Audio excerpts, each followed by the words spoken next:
Welcome to Nanak classes. दोस्तों, Nanak classes के YouTube channel पे आपका स्वागत है। आज है 12 जून और 12 जून 2024 के जितने भी most important Rajasthan current affairs के क्वेश्चन बनते हैं, आज हम उनका डिस्कस करेंगे। पूरा वीडियो ध्यान से देखना और लास्ट में मैं आपसे क्वेश्चन पूछूंगा जिनके जवाब आपको कमेंट बॉक्स में देने हैं। आज हम पढ़ेंगे भूगर्भ जल सर्वेक्षण 2023 रिपोर्ट के अनुसार राजस्थान की क्या स्थिति है। प्रदेश में one nation one student ID का लोकार्पण और पीएम सूरज पोर्टल प्रधानमंत्री सामाजिक उत्थान योजना क्या है, इसके बारे में पूरी चर्चा करेंगे। डेली इस समय आपको एक क्लास मिलती है, संडे के दिन वीकली और फिर मंथली क्लास मिल जाती है। तो करें स्टार्ट आज की इस क्लास को। सभी प्यारे साथियों को प्यार भरा नमस्कार, गुड मॉर्निंग। सबसे पहले हमने कल क्या पढ़ा था उसका एक बार रिवीजन करते हैं। कल हमने पढ़ा कि हमारे राजस्थान के 4 लोकसभा सांसद जिनको मंत्री बनाया गया है, 2 को कैबिनेट मंत्री, एक को राज्य स्वतंत्र प्रभार मंत्री और एक को राज्य मंत्री, और चारों को पद दे दिए गए हैं। तो उनमें से देश के कला संस्कृति व पर्यटन मंत्री कौन बने हैं? गजेंद्र सिंह शेखावत। देश के कानून मंत्री किसे बनाया गया है? अर्जुन राम मेघवाल को। और वन पर्यावरण मंत्रालय किसको दिया गया है? भूपेंद्र यादव को। कृषि कल्याण विभाग जो राज्य मंत्री का है वो भागीरथ चौधरी को दिया है। राजस्थान में किसान सम्मान निधि योजना के तहत राशि बढ़ाकर कितनी कर दी? 8,000। राजस्थान में किस जिले की पुलिस द्वारा कोचिंग छात्राओं की सुरक्षा के लिए ऑपरेशन मेरा मन शुरू किया गया? कोटा। भारतीय कृषि अनुसंधान परिषद के द्वारा राजस्थान के किस किसान को IARI फेलो अवार्ड से सम्मानित किया गया? ये जैसलमेर के अचलाराम जी चौधरी।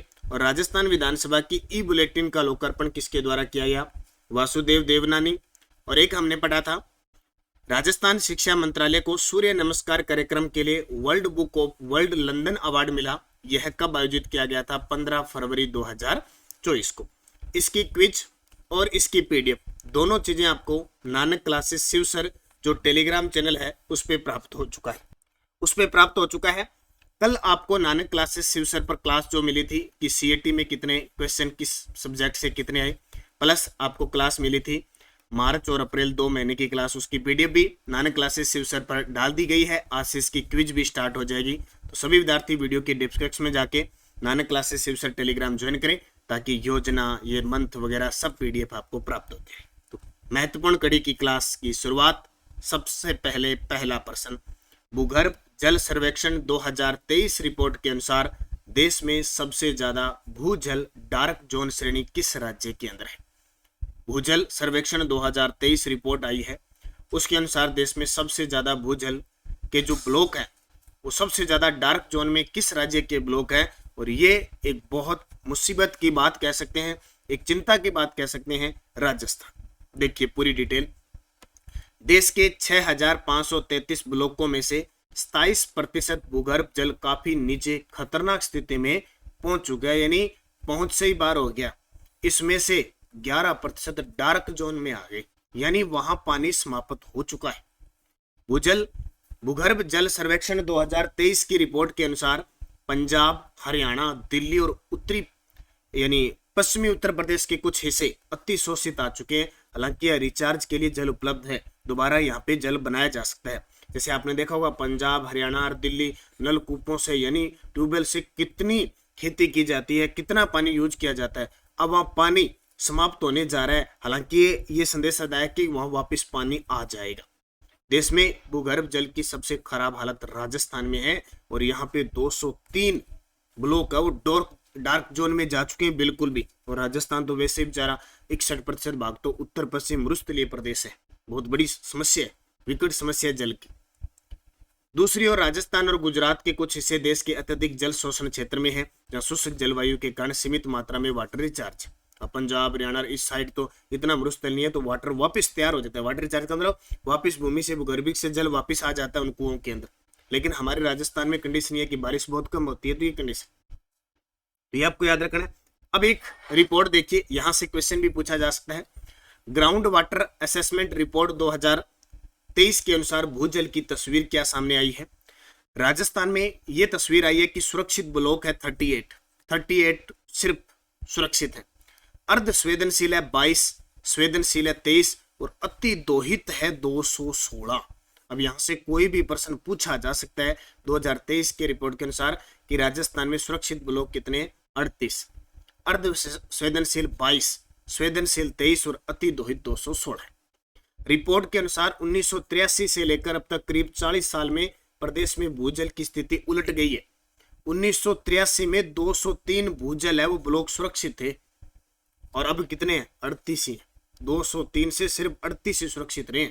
और इन सुरक्षित में भी देखो, श्री गंगानगर, हनुमानगढ़, डूंगरपुर, बांसवाड़ा, 2 उत्तर के जिले और 2 दक्षिण के जिले सुरक्षित है, बाकी का सफाया है लगभग। और जयपुर का इनका तो बहुत ही खस्ती हालत है। यानी गंगानगर, हनुमानगढ़, डूंगरपुर, बांसवाड़ा, उत्तर के 2 और दक्षिण के 2 सुरक्षित है। इनके जो ब्लॉक है वो सुरक्षित है, यानी 38 में लगभग इनके ब्लॉक है। तो ये रिपोर्ट आपको थोड़ी ध्यान रखनी है, बड़ी खतरनाक रिपोर्ट आई है। राजस्थान का पहला जैविक उद्यान जहां सैलानियों के लिए लॉयन सफारी और टाइगर सफारी दोनों ही मिलेगी। जी बिल्कुल, जैसे हमारे राजस्थान में 5 टाइगर रिजर्व है। कौन कौन से? रणथंभौर, सरिस्का, मुकुंदरा हिल्स, रामगढ़ विस्तारी, धौलपुर करौली। अब यहाँ जाओगे तो टाइगर मिलेगा, लेकिन अब आपको टाइगर और ये जो लॉयन है ये आपको कहाँ देखने को मिलेंगे? अब नाहरगढ़ के अंदर देखने को भी मिलेंगे। तो नाहरगढ़ जो बायोलॉजिकल पार्क है, नाहरगढ़ जो बायोलॉजिकल पार्क है, राजस्थान का पहला जैविक उद्यान जहां सैलानियों के लिए लॉयन और टाइगर सफारी दोनों मिलेगी। और नाहरगढ़ कहाँ पे है? जयपुर के अंदर। तो देश का पहला शहर जहाँ पे 5 सफारी का आयोजन किया जाएगा अब अगस्त में। अब यहाँ पे लॉयन सफारी और शुरू हो जाएगी। राजस्थान सरकार के सहयोग से जयपुर देश में सबसे अधिक वन्य जीव सफारी करने वाला शहर बन गया। जयपुर में 3 तो पैंथर सफारी है, ये एक जैसे जालाना के अंदर है, एक आमागढ़ के अंदर है, एक नाहरगढ़ के अंदर है, और एक नाहरगढ़ के अंदर लॉयन सफारी है। आमेर के अंदर एलिफेंट सफारी है, और अब जल्द ही टाइगर सफारी पर्यटकों के लिए बनकर तैयार हो जाएगी। नाहरगढ़ जैविक उद्यान राज्य का पहला ऐसा जैविक उद्यान होगा जहां सैलानियों को टाइगर और यानी लॉयन और टाइगर सफारी दोनों ही मिलेगी। तो ये इंपॉर्टेंट है। और ये प्रश्न आमागढ़ वाला तो आ चुका है कि आमागढ़ में अभी पैंथर सफारी शुरू की थी, किस जिले में? पहली पैंथर सफारी कहाँ शुरू हुई थी? लेपर्ड सफारी, तो वो जालाना के अंदर। पैंथर तेंदुआ, तो जालाना जयपुर में। ये प्रश्न दोनों आते हैं। अब ये नाहरगढ़ वाला भी प्रश्न आ जाएगा। नाहरगढ़ की बात करें तो एक तो नाहरगढ़ अब जल्द ही रोपवे से जुड़ जाएगा, जो दुर्ग है नाहरगढ़ जयपुर के अंदर है। नाहरगढ़ राजस्थान का पहला घोषित बायोलॉजिकल पार्क है, बना था तीसरा। पहला सज्जनगढ़ बना, दूसरा माची सफारी पार्क, तीसरा नाहरगढ़, और चौथा अपने अबेड़ा पार्क है जो भी 2021 कोटा में बना था। तो राजस्थान में वर्तमान स्थिति देखें तो 5 तो टाइगर रिजर्व है, 3 राष्ट्रीय उद्यान है। कौन कौन से? रणथंभौर, केवलादेव और मुकुंदरा हिल्स। और ये आपके 4 बायोलॉजिकल पार्क है। कौन कौन से? माची सफारी पार्क, सज्जनगढ़, नाहरगढ़ और अबेड़ा बायोलॉजिकल पार्क। तो यहाँ पे लॉयन सफारी और टाइगर सफारी दोनों देखने को मिलेगी। प्रदेश के शहरों में विकास और उन्नयन के लिए राज्य सरकार द्वारा किसके साथ 3674 करोड़ रुपए का समझौता किया?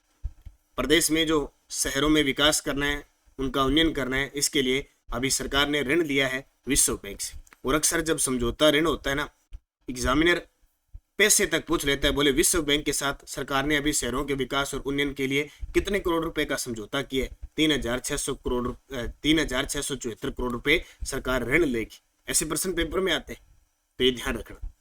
तो प्रदेश के शहरों में आधारभूत संरचनाओं के विकास और उन्नयन के लिए विश्व बैंक से 3674 करोड़ रुपए का ऋण लिया है। इसमें जो RUIDP है वो 5वें चरण में इसका विकास करेगी। विश्व बैंक के प्रतिनिधि के रूप में ये शामिल हुए और ये लिया। बस आपको इतना याद रखना है, विश्व बैंक से समझौता किया शहरों के विकास के लिए। जैसे अभी जलवायु परिवर्तन के लिए सरकार ने जायका, जापान की कंपनी है, उसके साथ समझौता किया है।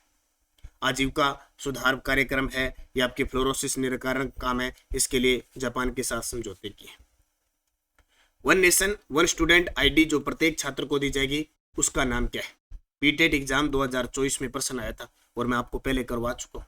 वन नेशन वन स्टूडेंट, एक राष्ट्र एक विद्यार्थी ID प्रत्येक छात्र को दी जाएगी। जैसे अभी आया ना वन नेशन वन चुनाव, लोकसभा विधानसभा चुनाव किसकी अध्यक्षता में? रामनाथ कोविंद। ये भी पीटेट में एग्जाम आया।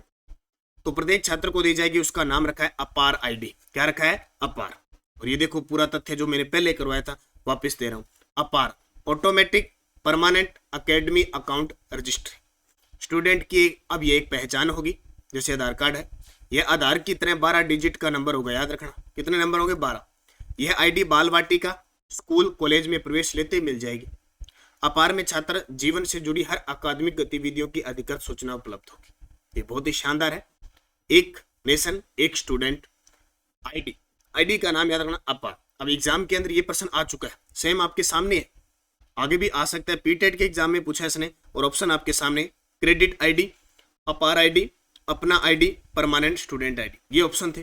तो अपार, अब आने वाले पेपर में अपार का पूरा नाम पूछा जा सकता है, automatic permanent academy account register. कितने अंक होंगे? 12, ये जरूरी है। हाल ही में भारत सरकार द्वारा हाशिए के वर्ग अथवा वंचित वर्ग के लोगों को सीधे वित्तीय लाभ देने के लिए किस पोर्टल को शुरू किया है? PTET exam 2024। ज्यादा नहीं, अभी अप्रैल के अंदर ही मैंने करवाया है, पीएम सूरज योजना, पीएम सूरज पोर्टल। और ये देखो तथ्य, अप्रैल में करवाया, सेम यहाँ डाल दिया। Daily, weekly, monthly, 2 month, 3 month सारी क्लासें आ रही है। कल 2 मंथ की मैंने क्लास दे दी। आज आपको याद रखना, आज आपको मैं बता देता हूं कि 4:15 पर जो अपना न्यूज चैनल है नानक क्लासेस शिव सर, उस पे क्लास आएगी राजस्थान की राज्य व्यवस्था की, भूगोल नहीं, राज्य व्यवस्था की क्लास आएगी, राज्य व्यवस्था की, ठीक है। तो नानक क्लासेस शिव सर पर 4:15 पर। अब पिछली 2023 में सीएटी में, चाहे वो 12वीं लेवल की हो, चाहे स्नातक स्तर की हो, राजस्थान की राज्य व्यवस्था के कितने प्रश्न पूछे गए, आज लाइव क्लास आएगी सारे विद्यार्थी। कल मैंने आपको बता दिया कि कैसे 250 नंबर बन सकते हैं, और पिछले एग्जाम में दोनों में कितने कितने प्रश्न किस सब्जेक्ट से ऐसे वो बता दिए। आज से मुहिम है, एक दिन क्लास आपको नानक क्लासेस शिव सर पर मिलेगी, एक दिन क्लास आपको नानक क्लासेस पे मिलेगी, तो निश्चित आपको सफलता मिलेगी। तो हम चर्चा कर रहे थे पीएम सूरज की। पीएम सूरज पोर्टल प्रधानमंत्री सामाजिक उत्थान व रोजगार आधारित जन कल्याण, इसकी फुल फॉर्म याद रखना। पीएम सूरज पोर्टल प्रधानमंत्री सामाजिक उत्थान व रोजगार आधारित जन कल्याण, वंचित वर्गों के उत्थान के लिए पीएम सूरज पोर्टल केंद्र सरकार द्वारा वंचित वर्गों को ऋण सहायता देने के लिए शुरू किया गया है। पीएम सूरज नेशनल पोर्टल एक परिवर्तनकारी पहल है। इसका उद्देश्य समाज के सबसे वंचित वर्गों का प्रदान करना है। इससे प्रदेश भर में पात्र याचिकाओं को बैंकिंग कंपनियों, सूक्ष्म वित्त संस्थानों और अन्य संगठनों के माध्यम से ऋण सहायता प्रदान की जाएगी। तो ये इंपॉर्टेंट चीज है, ये आगे भी वापस क्वेश्चन आ सकता है। अभी पीटेट के अंदर आया है तो आगे भी इसे पूछा जा सकता है किसी भी प्रकार से घुमा के। ज्वाइन कर लो टेलीग्राम नानक क्लासेस और नानक क्लासेस शिव सर, ताकि आपको पीडीएफ और quiz Nanak classes Shiv sir पर मिलेगी। वीडियो के डिस्क्रिप्शन में लिंक है, आप वहां से ज्वाइन करें। पिछले वीडियो का क्वेश्चन था राजस्थान की 16वीं विधानसभा में महिला विधायकों का प्रतिशत, तो 10% था, यानी 200 सीट है और 20 महिला बनी है तो 10% हो गया। अब आपके लिए क्वेश्चन जिसका जवाब कमेंट में देना है। राजस्थान में किसान सम्मान निधि योजना के तहत राशि बढ़ाकर कितनी कर दी? 6500, 7500, 8000, 9500। इसका जवाब आपको कमेंट बॉक्स में देना है। पीटेट 2024 में कैसे प्रश्न आए थे? एक प्रश्न आया था, किस प्रतिहार शासक ने आदिवरा की उपाधि धारण की थी? मिहिर भोज ने। भैरोदेव डाकव अभयारण्य कहाँ स्थित है? अलवर में। राजस्थान के किस जिले में जरगा पर्वत है? उदयपुर में। 2011 की जनगणना के अनुसार राजस्थान में अनुसूचित जनजातियों का प्रतिशत कितना है? 13.48। मेवाड़ के कौन से शासक द्वारा संगीत राज, सूड प्रबंध, संगीत रत्नाकर, रसिक प्रिय ग्रंथ, महाराणा कुंभा जो 1433 से 1468 तक गद्दी पर बैठे थे, स्थापत्य कला का जनक, राजस्थान इतिहास का युग पुरुष कहा जाता है। अब आपके लिए क्वेश्चन जो पीटेट एग्जाम 2024 में आए थे, इनके जवाब देने हैं।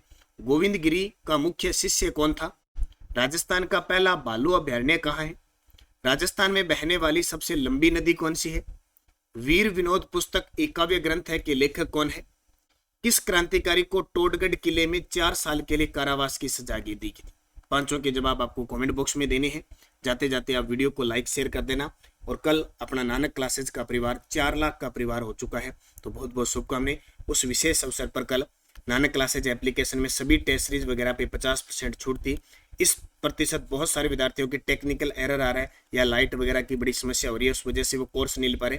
तो आज रात 12 बजे तक एक बार फिर इसमें आपको छूट दी जाती है, तो आप फायदा उठा लें। कोई भी हमारी टेस्ट सीरीज है, किसी भी प्रकार की वीडियो कोर्स है, सब पे आपको छूट दी जा रही है। फायदा उठाएं, मेहनत करें, निरंतर अध्ययन करें। धन्यवाद। जय हिंद, जय भारत, जय राजस्थान।